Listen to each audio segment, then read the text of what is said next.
Siguradong mayroon kayong sapat na kapangyarihan para pumutol, di ba?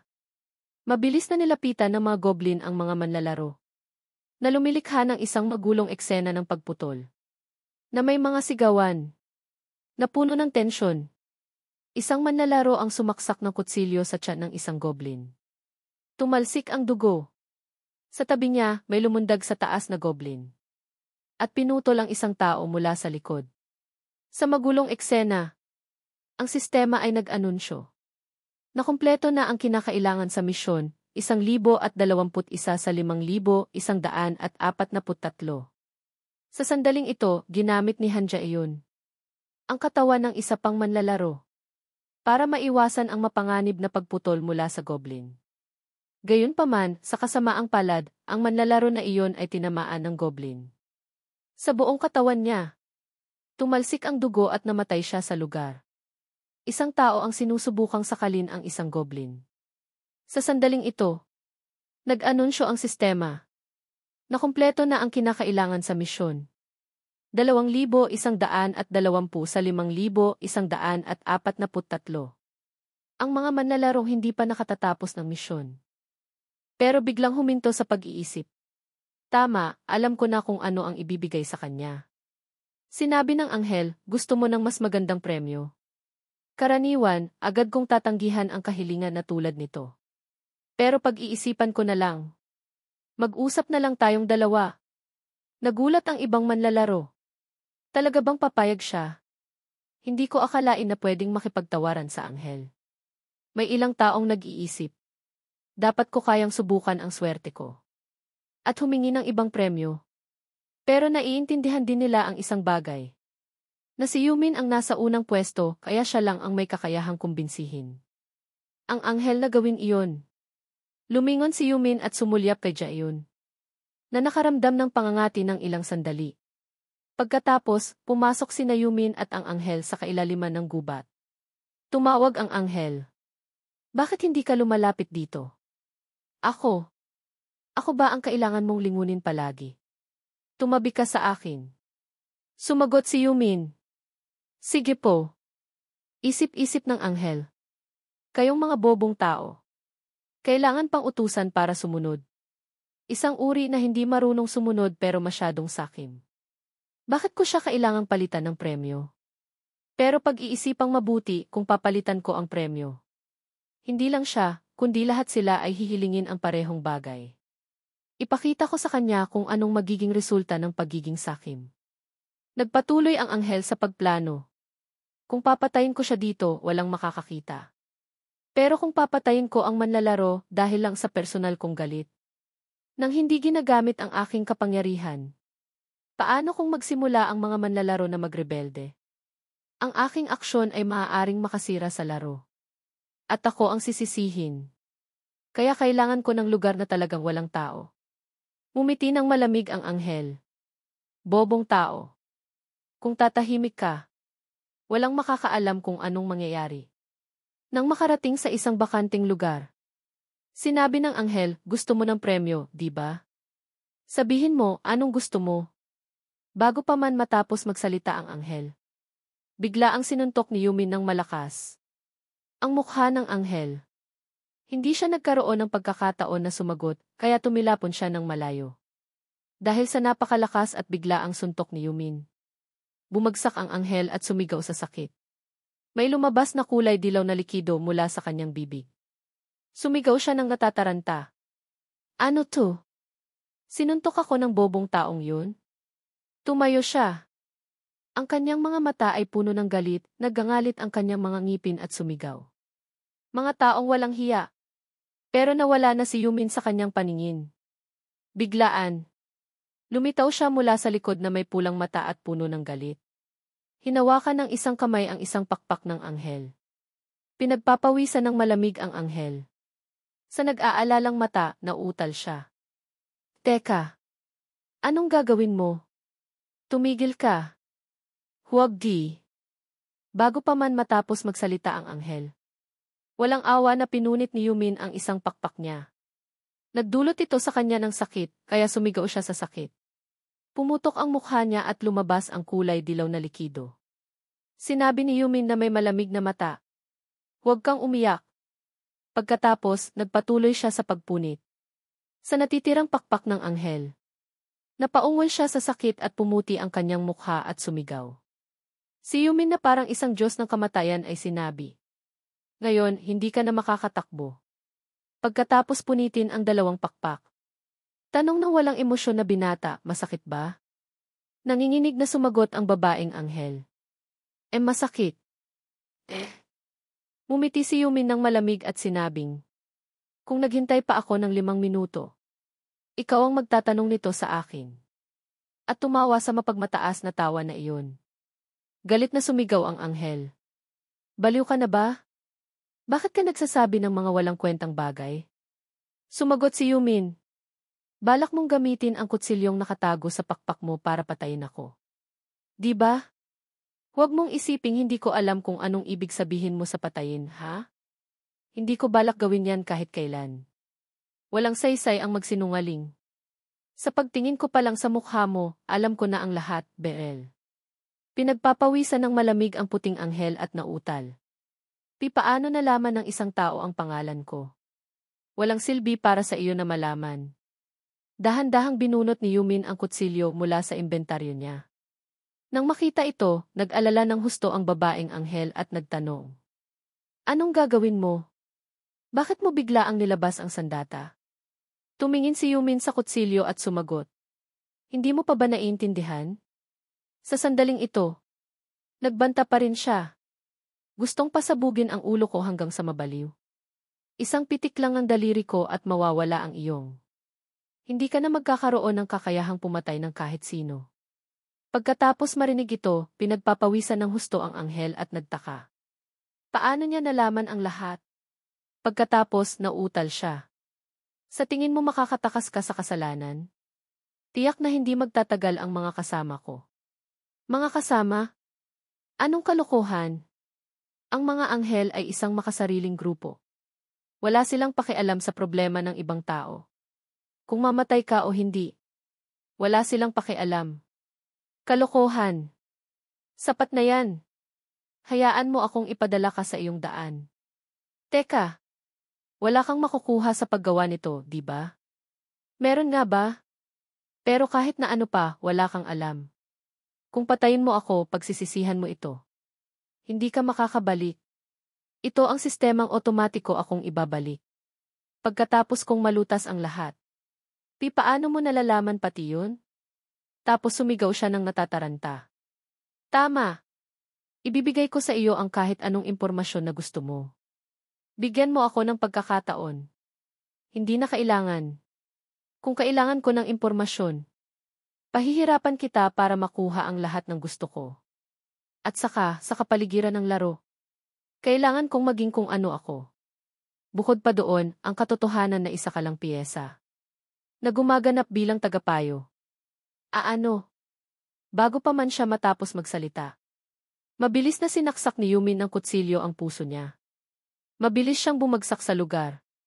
May lumabas na dilaw na likido. Pagkatapos, tumunog ang sistemang nag-aanunsyo. Natalo mo ang isang anghel. Nakumpirma na ikaw ang unang manlalaro na tumalo. Ng isang anghel. Ginawaran ka ng titulo. Unang pumatay sa anghel. Dugo ng anghel at ang unang pagpatay sa anghel. Naisip ni Yumin, sa wakas, ako ang unang tao. Nagpatuloy ang sistema. Ginawaran ka ng sinaunang salita ng pamamaslang. Para sa unang pagpatay sa anghel. Ang sinaunang salita na nakuha ay otomatikong nakatatak sa katawan ng manlalaro. Lumitaw ang bato na maliwanag sa kamay ng tao at unti-unting nawala sa katawan. Ang kasalukuyang premyo na ibinibigay sa manlalarong papatay ng anghel. Sa unang pagkakataon ay ang titulong unang pumatay sa anghel. Ang kondisyon para makamit ito ay ang maging unang tao na pumatay sa isang anghel. Ang epekto kapag nakikipaglaban sa isang banal na nilalang ay lahat ng stats ay dodoble. Naalala ni Yumin. Noong unang kong nalaman ang tungkol sa premyong ito ay noong ako ay naghiganti sa isang anghel. Noong ika-negatibo 1-0 kong pagbabalik. Dahil ito ay isang premyo. na limitado lang para sa iisang manlalaro. Ang sinaunang salita ng pamamaslang ay may epekto sa bawat pagpatay sa isang target. Lahat ng stats ay tataas ng 1% hanggang 100%. Pinananatili ito hanggang sa matapos ang kaugnay na round ng laro. Ang bawat premyo ay maaaring ikumpara sa isang natatanging bagay. Kung nalaman ng mga anghel na nakakuha ako ng sinaunang salita, siguradong magugulat sila. At ang pinakamalaking dahilan kung bakit ko pinatay ang anghel ay para sa dugo ng anghel. Dugo ng anghel. Isang consumable item na ranggo na natatangi. Epekto. Maaaring baguhin ang iyong trabaho sa Diyos ng Kamatayan. Limitasyon sa paggamit mula sa level 1-0 pataas. Paliwanag ng item. Gantimpala para sa manlalaro na unang pumatay sa anghel. Tanging ang manlalaro lamang na unang papatay sa anghel ang may karapatan na baguhin ang kanyang trabaho sa kaaway ng anghel, ang Diyos ng Kamatayan. Nagsisimula ang Diyos ng Kamatayan sa level 1. Ang lahat ng manlalaro ay may karapatang magkaroon ng trabaho. Mayroong kabuuang 30 iba't ibang trabaho. At ang pagpapalit ng trabaho ay napakadali. Kailangan mong makakuha ng item sa pagpapalit ng trabaho.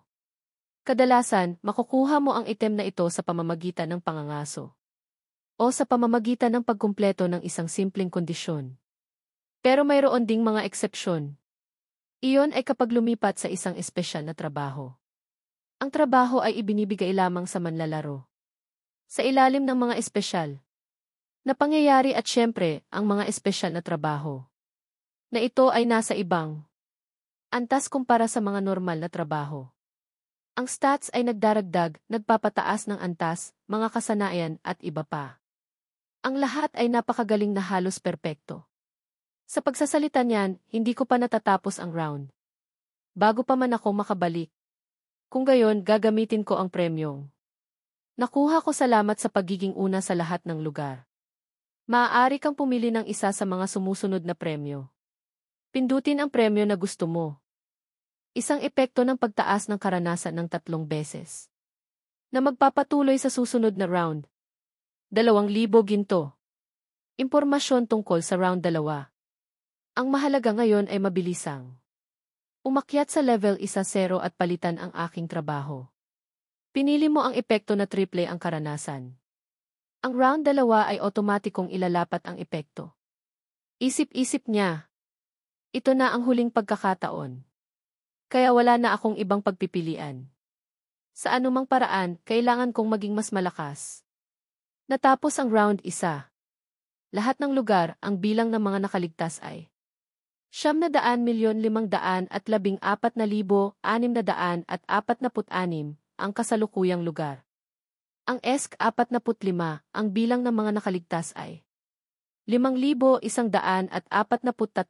ang kaluluwa ay lilipat sa katawan sa kasalukuyang dimensyon. Enero 1, 2023. Magsisimula na ang round 2. Magkikita tayong muli sa susunod na round. Congratulations sa iyong pagkaligtas. Sa sandaling ito, ang kaluluwa ni Jaeyoon ay bumalik sa realidad. Nagulantang siya at pinagpawisan. Tumingin sa paligid at may ibinubulong na kung ano. Habang ang isa naman ay napagtanto ang tunog ng kampana ng pagbati ng bagong taon at nagtanong. Anong nangyari dito? Nawalan ba ng malay ang lahat tulad ko? Kanina lang nawalan ako ng malay. Nanaginip ako ng napakagandang panaginip. Ang sakit ng ulo ko. Nakaramdam din si Jaeyoon ng matinding sakit ng ulo.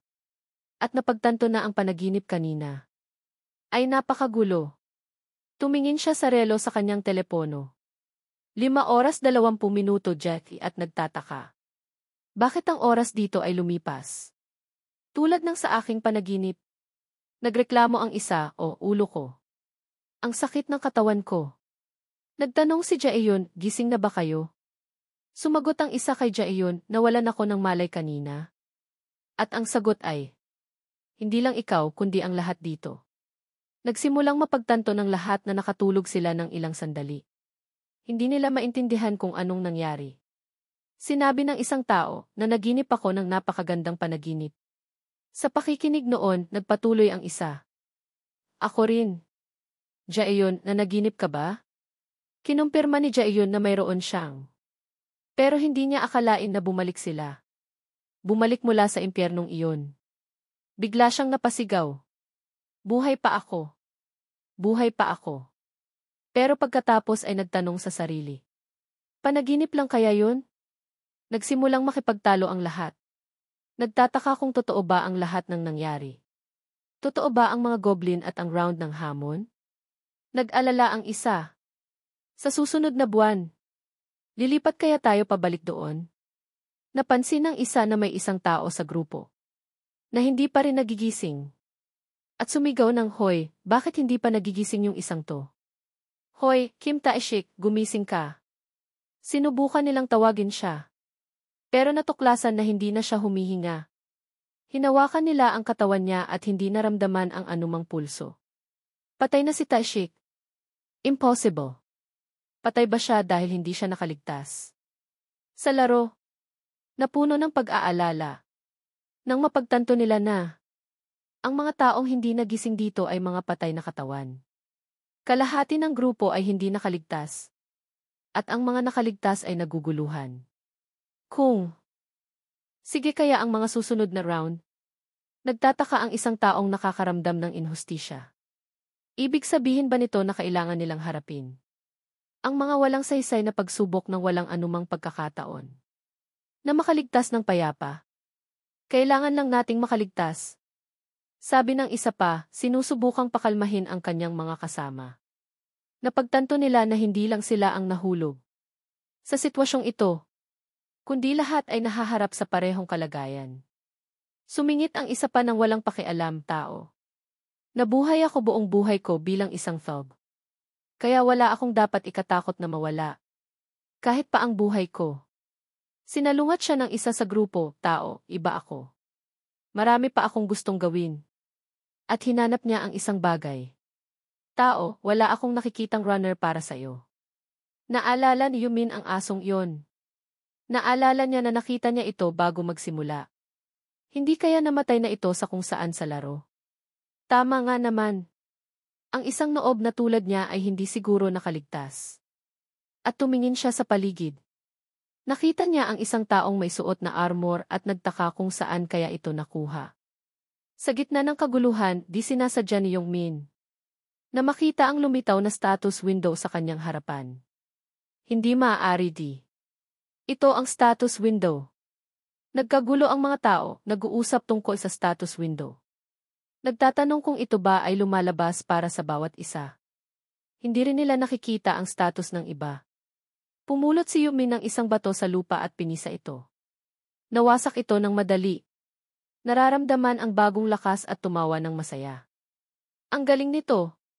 Hindi ko akalaing madadala ko ang lakas na ito sa realidad. Sa puntong ito, kumalat na sa mga news channel ang balita. Ngayong madaling araw, isang hindi kapanipaniwalang pangyayari ang naganap sa plaza. Sa harap mismo ng lugar ng kampana ng bagong taon sa Ro. Nang higit sa 1,000,000 katao ang biglang nawalan ng malay. Pagpapatuloy ng editor sa pagbabalita. Isang babae na nakasuot ng kasuotan ng anghel ang lumitaw sa harap ng kampana ng bagong taon at nagsalita sa karamihan. Nang ituro siya ng isang tao at may sinabi. Isang misteryosong pagsabog ang naganap at agad na namatay ang taong iyon. Pagkatapos ay iniunat ng babae ang kanyang mga braso sa karamihan. Na nagdulot ng biglaang pagkawala ng malay ng higit sa 1,000,000 katao. Ayon sa ulat mula sa pulisya. Karamihan sa mga taong bumagsak ay nasa edad 15 hanggang 29 taong gulang. Nakumpirma namin na ang pangyayaring ito ay hindi lamang nangyayari sa bansa, kundi nangyayari rin sa buong mundo. Nagsimulang mag-usap ang mga tao, nagkakagulo. Ano ba yan? Nagdodroga na ba ang mga reporter? Bigla na lang naglabas ng walang kwentang balita ngayong umaga. April Fool's Day ba ngayon? Higit sa 1.8 bilyong kaluluwa ang dinukot. Hindi ka panipaniwala. Hanggang saan na ba lumaki ang fake news? Nakikipagtulungan din ng maayos ang mga reporter. Siguro walang magawa sa bagong taon. Kaya gumawa na lang ng fake news na ganito. Sa seksyon ng komento, nagtatalo ng husto ang mga tao. Tinitingnan ni Ryumin ang impormasyon at nag-isip sa sarili niya. Nagsimula na pala ito. At ito pa lang ang simula. Noong mga 5 oras 20 minuto ngayong umaga, mga kalahati ng mga taong nawalan ng malay ay nakabawi na ng kanilang malay, habang ang kalahati pa ay nasa estado pa rin ng pagiging vegetative. Kung saan naganap ang pangyayari, sila ay nasyuring clinical death. Ang sikat na si Yu ay natagpuan sa kritikal na kondisyon sa plaza. Ito ang unang pagkakataon na higit sa 11% ng populasyon ang naapektuhan ng husto sa krisis. Habang patuloy na lumalabas ang mga balita tungkol sa mga pagkamatay, ngunit ang tunay na problema ay nasa ibang aspeto. Ang mga nakaligtas ay tinatawag ngayong mga T-player. At ang dahilan sa likod ng pangyayaring ito ay iniimbestigahan pa rin ng mga ahensya. Ang pangunahing problema ay ang kakayahan na nakuha ng mga player ay lumalabas na ngayon. Sa totoong mundo, sa kasalukuyan, walang mga player na may tunay na mataas na stats. Kaya hindi pa ito nagdudulot ng malaking epekto. Ngunit habang tumataas ang level ng mga player, unti-unti silang magiging makapangyarihang nilalang. Kahit pag gumamit ng anumang uri ng modernong armas, o kahit isang hukbo ay hindi sila kayang supilin. Lilitaw ang mga living weapon na hindi kayang kontrolin ng tao. Ngunit wala akong balak na hayaang malugmok ang mundo. Sa kaguluhan, kung hahayaan ang lahat na mangyari tulad ng kasalukuyan, ang mundo ay maaaring maglaho bago pa man dumating ang ika-20 round. Mayroon lamang isang solusyon. Kailangan kong kontrolin ang lahat ng player na may superior na kapangyarihan. Siyempre, kailangan kong gumamit ng ibang pamamaraan. Kumpara sa mga nakaraang regression. Para mabuksan ang pinto papasok sa boss room, kailangan ng hindi bababa sa 5 player. At mayroon na akong ilang potensyal na tao sa isip ko. Mayroon ding ilang paraan para kunin sila. Ngunit hindi pa ito ang tamang oras para kumilos. May mga bagay na mas mahalagang gawin. Si Ryumin ay umuwi sa isang bahay sa isang lugar ng lungsod. Kumain na naman siya ng cup noodles para sa hapunan. Dahan-dahan niyang binuksan ang pinto ng kwarto para obserbahan ang kanyang nakababatang kapatid. Mahimbing pa rin itong natutulog kahit hindi pa umuuwi ang kanyang kuya. Si Ryuwon ang nakababatang kapatid ng bida. Sa susunod na taon ay magiging 3-year high school na. Walang espesyal sa bahay ni Ryumin. Gayunpaman, namatay ang kanyang mga magulang sa isang aksidente sa trapiko. Kaya maraming nagbago sa isang gabi lamang. Isa sa mga pinakakapansin-pansing pagbabago ay ang pagiging soul guardian niya ni Ryuwon. Tiningnan ni Ryumin ang benda na nakalagay sa kamay ng kanyang nakababatang kapatid. Matalim ang kanyang tingin na nag-iisip ng isang bagay. Kinabukasan, ginising na ni Ryumin si Ryuwon. Gumising ka na, Ryuwon. Umaga na. 6 pa lang, kuya. Wala na tayong oras para matulog. Anong nangyayari? Ipaliwanag ko mamaya. Magbihis ka na. Pagkatapos ay aalis na tayo. Saan tayo pupunta, kuya? Kung manonood lang tayo ng sunrise, mas gusto ko pang matulog. Makinig ka sa akin. Hindi ito oras para magpahinga o matulog. Hindi ba't sinabi mo na manonood tayo ng pagsalubong sa bagong taon? Anong nangyari? Sumama ka na lang sa akin. Sasabihin ko sa'yo sa daan. Sa puntong ito, naglalakad ang dalawang magkapatid sa isang bakanting daan. Tiningnan ni Ryuwon ang kanyang kuya. Nakita niya ang pagiging seryoso ng kanyang kuya na nagdulot sa kanya ng pag-aalala. Bakit kailangan mong maging seryoso? Hindi ko alam kung anong nangyari. Ryuwon, hindi mo alam kung ano ang kasalukuyang sitwasyon sa buong mundo. Hindi ba? Bakit mo naman nasabi yan? Tinatakot mo ako. May nangyari ba noong natutulog ako? Tingnan mo ang mga nangungunang balita. Kinuha ni Ryuwon ang kanyang telepono para tingnan ang balita. Ang nangyayari ay muli. Hindi niya makapaniwala. Pinagpapawisan. Anong ibig sabihin ito? Biglang lumitaw ang isang anghel at dinukot ang mga tao papunta sa ibang mundo. Mas eksakto, ang kanilang mga kaluluwa ang dinukot. Hindi maaari di. Kahit ako ay gulat din. Pagkatapos ko lang manghuli ng sapat na 100 halimaw.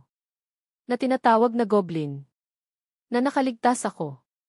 Ano? Totoo ba yan? Nasugatan ka ba?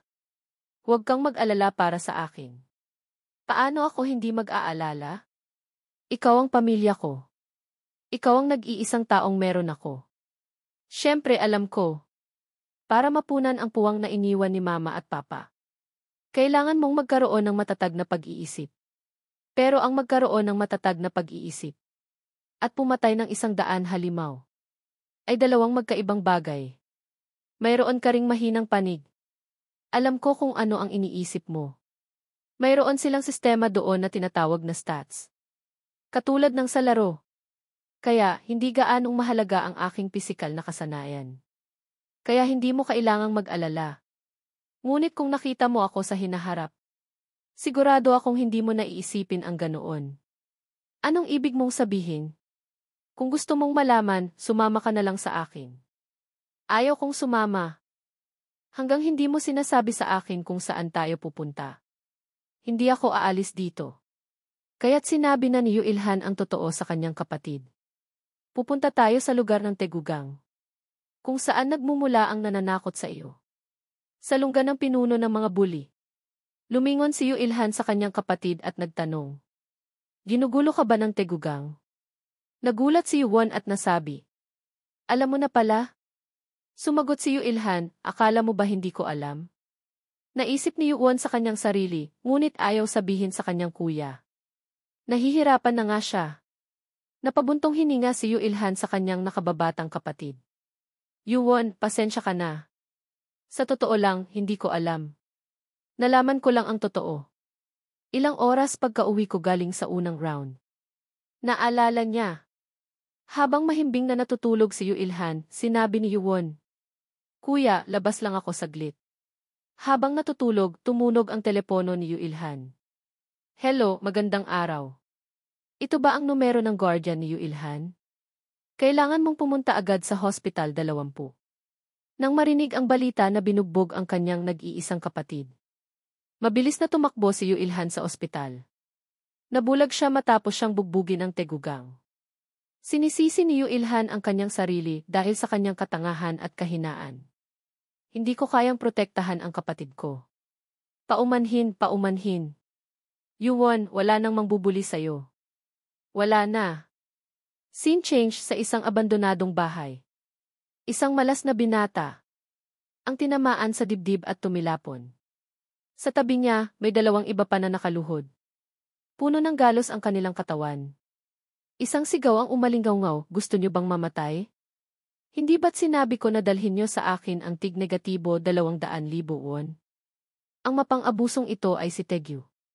Nagingit-ngit siya at sinasaktan ang kanyang mga tauhan. Hanggang sa sila'y pawisan at nagbubulong. Talagang ang walang awa si Taegyu kahit sa kanyang mga tauhan. Alam niyo ba kung saan makakahanap ng pera? Tanong ng isa. May isa akong runner. Balak ko sana siyang tawagan ngayon. Balak ko siyang bugbugin para ipagdiwang ang bagong taon. Sa kanya ko sana kukunin ang pera. Ngunit sumingit ang isa pa. Sa totoo lang, wala siyang bahay. Kahit patayin mo siya, wala kang makukuhang pera. Nakatira siya sa kanyang kuya. Biglang bumukas ang pinto. Pumasok ang magkapatid na Yuilhan. Nang makita sila, sinabi ng mataba. Hindi ba't si Yuwon yan? Lalabanan niyo ba kami? Hindi hinayaan ni Yuilhan na magsalita ang kanyang kapatid at mumiti. Ako ang kuya ni Yuwon. Sumigaw ang isa. Siguradong mamamatay ka ngayon. Pati na rin ang kuya mo. Sigaw ng mataba. Ngayon, kahit isang runner ng ahas lumaban sa Taegyu. Hoy, Yuwon, marunong bang makipaglaban ang kuya mo? Bago pa man siya makatapos magsalita. Diretsong sinuntok na siya ni Yuilhan. Sa lakas ng suntok ni Yuilhan, tumilapon siya at sumubsob sa lupa. Nang makita iyon, nag-umiasa ang kanyang mga kasama na atakihin si Yuilhan. Na hindi nakakalimutang magmura. Ngunit sa kanyang karanasan sa maraming laban, Madaling umiwas si Yu Ilhan at patuloy na talunin ang isa't isa. Sa gitna ng kaguluhan, tumakbo ang ilan para atakihin siya, ngunit lahat ay pinabagsak ni Yu Ilhan. Wala nang nangahas na lumapit pa sa magkapatid.